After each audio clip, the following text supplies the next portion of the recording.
Good morning to a brand new day. Time to learn and games to play. Learning things is so much fun. Learning is good for everyone.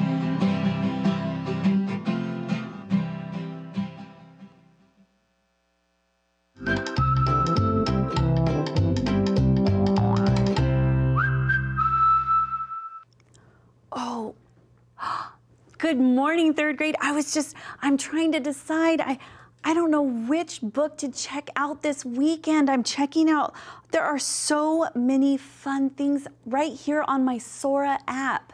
Have you checked out your Sora app and checked out a book? You know who has done the best job checking out all of their books? Do you know who it is? That's right, it's Thomas Elementary. You guys have rocked it this week in Fresno Unified. And I know that there are several schools that are trying really hard to get into that first place position. So congratulations, Thomas. I am so proud of all of those readers that are over there. Keep it up.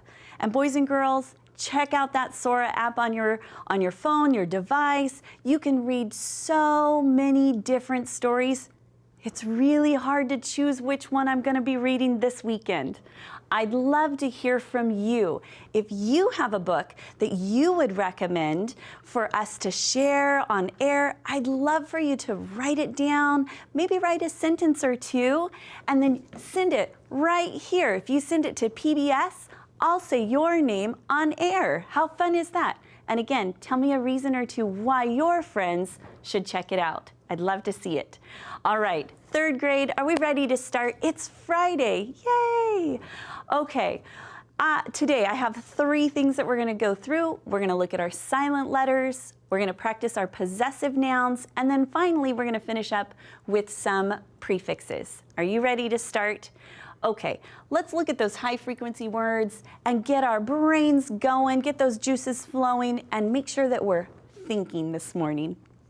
Let's read them out loud. Here we go. From, full, funny, gave, give, get, go, goes, going, good. Okay, let's finish out. We're on purple. It's Friday. We've got going and good. Going, G-O-I-N-G, means it's happening right now, right? With that I-N-G. And then good, G-O-O-D. Okay, help me put those in a sentence. We have, he is very at drawing. He is very at drawing. You are right. He is very good at drawing. Excellent job. Where are you after school? Well, I don't know. Where are you going after school? Excellent job, third grade. Okay, this morning we're gonna get started on our silent letters. So let's check those out. Remember, we've been talking about them all week long, and we've called them not just silent letters, but because it's getting close to Halloween, we kind of had a little fun with it, and we call them our ghost letter digraphs. That means that you might be able to see them, but they're super quiet. We don't hear them, we don't read them. Okay, I've got these bottom 6 I want us to read today. So let's look at them. When we look at the word hymn, like a song that we would sing at church is a hymn, we know that the N is our little ghost. We don't say N in hymn, okay? And then when we have calf, that's like a baby cow, right? Calf, look right there. We don't say that L. That L is our ghost letter. It's very quiet. So calf. And then we have lamb. Do you see which one is our ghost letter? Lamb. Oh, you guys are so smart. It's that B, because we don't say lamb. Good job. And how about talk? Do you see it? Yes, right there. That L, we don't say that L. Talk. And how about debt? Debt. You got it. We don't say the B.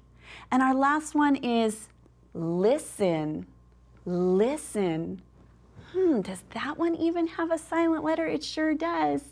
We don't say the T. We don't say list in. Nicely done, third grade. Okay. Let's switch our gear just a little bit and let's talk about those possessive pronoun or possessive nouns that we've been talking about all week.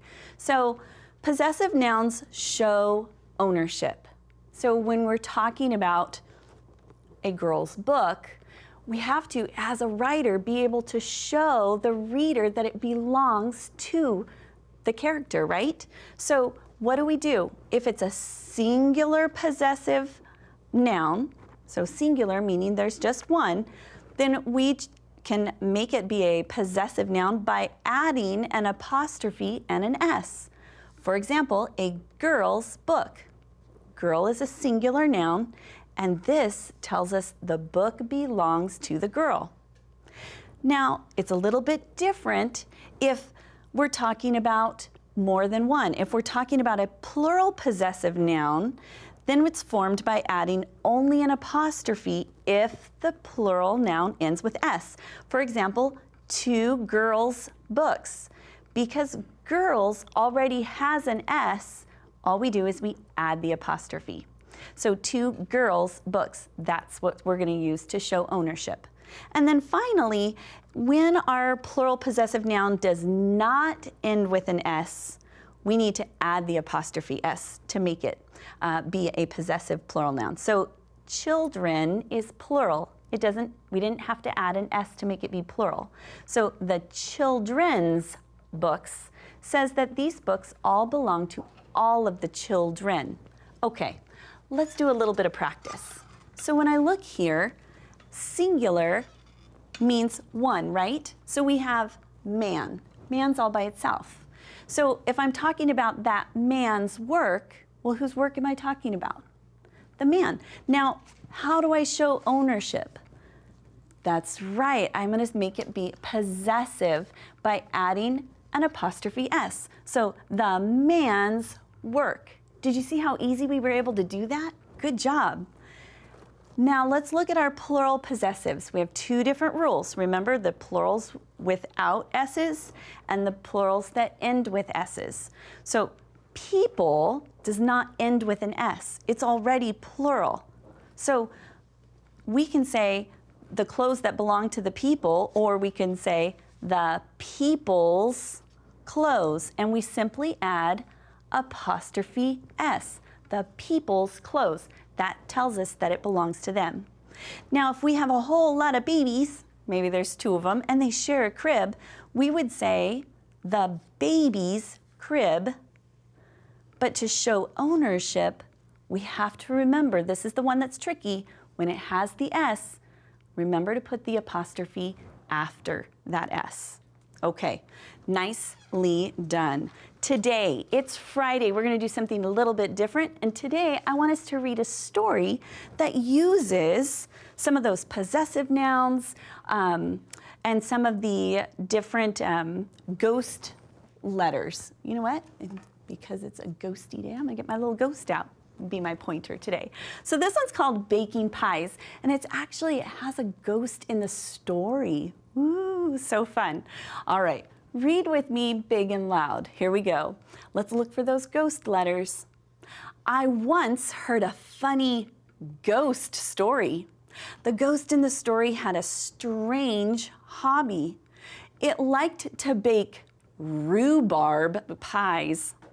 The ghost lived in a prince's castle. Look right there. You see it? Castle. Good job. At night, the prince would listen for sounds in the kitchen. Then a sweet scent would fill the air. The prince knew what would happen next.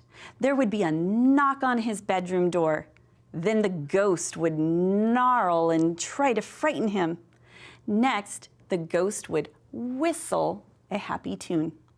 Finally, the prince would leave his room and follow Crumbs to the kitchen.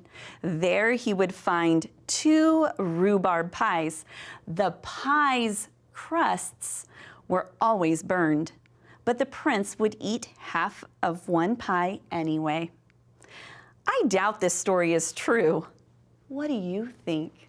So, 3rd grade, you guys, I think it is so much fun to go through and think about what our stories are and think about our silent letters. And we had a lot of examples of possessive nouns, the pies, crusts. Excellent job. Try writing maybe a little bit of a story about that. Do you think that that story was true? I don't know. You can go and think about it. Okay, let's finish off with our prefixes. So thinking about prefixes, prefixes are just those small group of letters that's added to the beginning of a word to change its meaning. We've talked a little bit about 3 different ones this week. We talked about re, that re means again.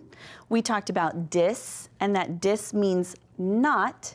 And finally, we talked about un means not. We can add those to a base word. A base word simply means that it's a word that can stand on its own, and it has its own meaning. So you can put these together and make new meanings. So do, if there's something that I have to do, if I have to do it again, I can add this prefix re, and it becomes redo. If I had the word like, and I don't like them, I could add the prefix dis in front, and now my word is a new word and it has a new meaning, dislike. And then my last one, if I was happy, but maybe I'm not happy, I can simply say unhappy. Do you see how we were able to change the meaning of that word? Okay, so let's go through, and I've got a few sentences to kind of help us out how we would use this. So on my chart, I have my 3 prefixes so that I can remember what they mean. I've got re, which is again, un means not, and dis also means not. Okay, then down my side here, I'm gonna have some choices of my words. So I have unhappy and unsafe. So think about it. If I take that prefix off, I have the word happy. When I put un in front of it, what does that mean? That's right, it means that they're not happy. How about this? Unsafe. Well, what does safe mean? That's right, it's something that you could do and you're not gonna get hurt. But if it's unsafe, you might get hurt. Okay, let's look and see, which one would we use in this sentence? Help me out, let's read it. Our mom said it is for us to travel alone. She said traveling alone could be dangerous. Well, which one would I use? Would I say that I was unhappy or unsafe? She said dangerous. You got it, it is. It's unsafe for us to be traveling alone. You guys are doing a fantastic job. Make sure that you are keeping your eyes open for those prefixes as you're reading. I bet you're gonna find them everywhere. It's Friday. Thank you so much for hanging out with me as you're getting ready for school today. And remember, you are responsible for your learning success. So listen, ask questions, and share your ideas. Together, we can do so much more. You guys have a fantastic and very safe weekend, and I will see you back here on Monday. Have a good one. Bye-bye.